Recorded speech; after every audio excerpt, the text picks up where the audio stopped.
ano bang itsura nitong kulungan o detention facility ni Presidente Duterte? Hindi niyo po talaga dapat tawagin siyang kulungan kasi wala po yung rehas. Walang hinaharikan na rehas. Siya po ay parang dormitoryo. Pero ang tawag po ng mga taga-Europe dyan sa facility na yan ay Hilton of Prisons. Bakit? Well, ngayon po makikita natin kung ano ang itsura ng detention facility ni Tatay Digong. No? Siyempre po, maganda man yan, ginunto ang hawla pa yan, ay hawla pa rin, pero at least alam natin na walang rehas na hinahalikan ng ating presidente. Saan ba ho nakalocate ito? Ito po ay located sa Dahig. Ito po ay malapit sa dagat. Tabing dagat po siya. Kaya naman, ang Tatay Digong, no, kahit papano nakakaamoy ng singhot ng dagat. Kasi alam niyo naman, miss na miss niya ang Davao dahil ang Davao ay katabing dagat din. No? Schevingan, iwak ba kung anong pronunciation nila, napakahirap na pronunciation nila dito sa Holland. No? So Schevingan ata yung pronunciation.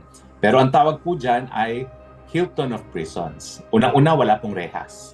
Para lang siyang hotel talaga, no, na room by room. Hindi po yan nakarehas. Ang kwarto nila, may kama, merong computer, mantakin nyo yan. At dun sa common facilities, abay, meron pang kitchen para makapagluto yung mga detainees. At merong library at, believe it or not, meron pang gym. Siyempre po, it is state of the art of prisons dahil siyempre, ang ICC, nais nilang isipin na talagang sila ay nagpo-promote ng katarungan at its best. No? Kaya pati yung karapatan ng mga detainees para sa makataong facilities ay sinigurado nila. Tera kayo, pasok tayo. Tingnan natin itong prison, yung detention facility ni Tatay Digong. Okay. Bakit kaya i-flash na natin ang una nating larawan? Okay? Actually, sa aking computer ay hindi pa lumalabas. Ayan, ngayon pa lang lumalabas. Parang meron pa lang delay talaga. Pero anyway, bukod po doon sa, ito yung entrance na. No? Nakikita nyo na ngayon yung entrance. No? At ito yung pangalawa ngayon, nakikita nyo, ito yung mga kwarto. Nakikita nyo po na walang rehas.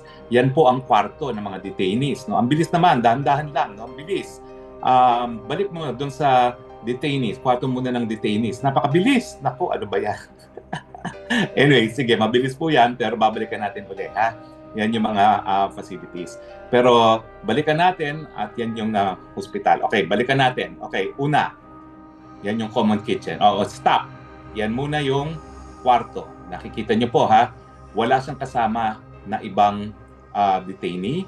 Tapos, dyan po sa kwarto niya, meron pang computer. Bagamat hindi po siya nakakabit. Ito po yung entrance para siya malapalasyo. Ito po yung mga kwarto. Now, pagkatapos ng ito yung hapagtulugan niya, ang next one na papakita nating slide ay, next slide please. Medyo nahihirapan ata ang synchronization. Ayan na naman, bumalik doon sa tore. Ito yung mga kwarto. Pansinin niyo po, ha, walang rehas. Wala pong hinahalikang rehas. Okay? Ito naman po ang kitchen facilities. So, tignan nyo, ha, ang kitchen facilities.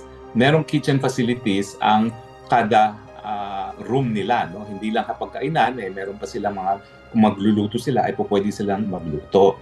Merong microwave po, no? At merong sink. So para talaga siyang mga condominium units talaga. Bagamat ang tawag talaga nila rito ay Hilton of Prisons. Sige, tignan pa natin yung ibang larawan. Okay? Ang susunod na larawan naman ay, siyempre hindi ko alam kung ano yung susunod. Nakatingin din ako dun sa camera. No? Okay, anong susunod na larawan na papakita natin?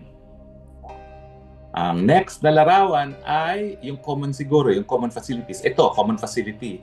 Ito ay parang, sandali atin titignan ko kung ano to. Ito ay parang social hall. No? Ayan, makikita nyo, no? Meron silang mga recreation facilities. Diyan sila nakikita-kita ng mga kapwa detainees niya. Ang kwento po ni VP Sara, abay, kaibigan na niya lahat doon. Yung mga prison guards at saka yung mga ibang nakapreso, mga butante na ng Duterte. Baka mamaya sumisigaw-sigaw na rin ng Duterte, Duterte. At paparehistro na lahat sa Pilipinas para bumoto para mayor yung mga prison guards at iba pa mga detainees sa detention facility. Okay, bukod pa po sa kanilang social hall, tignan po natin ano pa yung facility na nariyan. Naku, may basketball court pa. Pero siyempre si Tatay Digong hindi na yan magba-basketball court. At hindi lang po yan, walang rehas, ha. Meron pa yung grounds na po pwede silang maglakad-lakad sa labas na walang escort. Okay? Meron pong bakod, pero hindi yan na parang preso talaga na binabantayan sila ng mga preso. Free to move naman sila, labas-pasok. No? Kaya nga po, state-of-the-art prison facility. Kasi ang modern view ng mga detention facility ay hindi para magparusa, para mag-rehabilitate. At ito naman po, wala pa silang napapatunay ang pagkakasala. Ito po, ganito po ang partong tinutuluyan ni PRRD kasi nandun siya sa medical facility. So, ganyan po ang kwarto niya ngayon. No? Lahat ng mga aparatos, kapag nagkaroon ng emergency, naririyan. For all intents and purposes, para siyang naka-hospital detention. No? Kasi kita nyo naman ang facility, kompleto talaga sa medical equipment. Parang na rin niya kita Tatay Digong, dahil alam nyo naman, no, 80 na yung ating Tatay Digong. In a few days, naku, magbe-birthday party po kami dito sa Dahig, sa labas ng detention facility. So, yan po ang ating detention facility ng ating pinakamamahal na Tatay Digong. At least hindi tayo nagwo-worry, walang rehas, maganda naman ang facilities, ang reklamo lang niya talaga, hindi niya makain yung pagkain, at ang sabi naman ni VP Sara, nagbigay na siya ng mga recipes para naman makatikim si Tatay Digong ng mga gusto niyang pagkain. Ako po, marami akong dalang gourmet tuyo. Susubukan ko po na ibigay dun sa prison, no? At tanggalin na lang nila sa botelya at i-serve kay presidente. No? Pero siyempre, ang hirap kasi doon sa tumatanggap ng pagkain, siyempre may possibility na yung mga kulto ni Joma Season baka magpadala ng pagkain na may lason. So I guess mas mabuti, wag na tayo magpadala ng pagkain. Wag na po. Dahil maraming kulto po dyan ang CPP-NPA dito sa Dahig.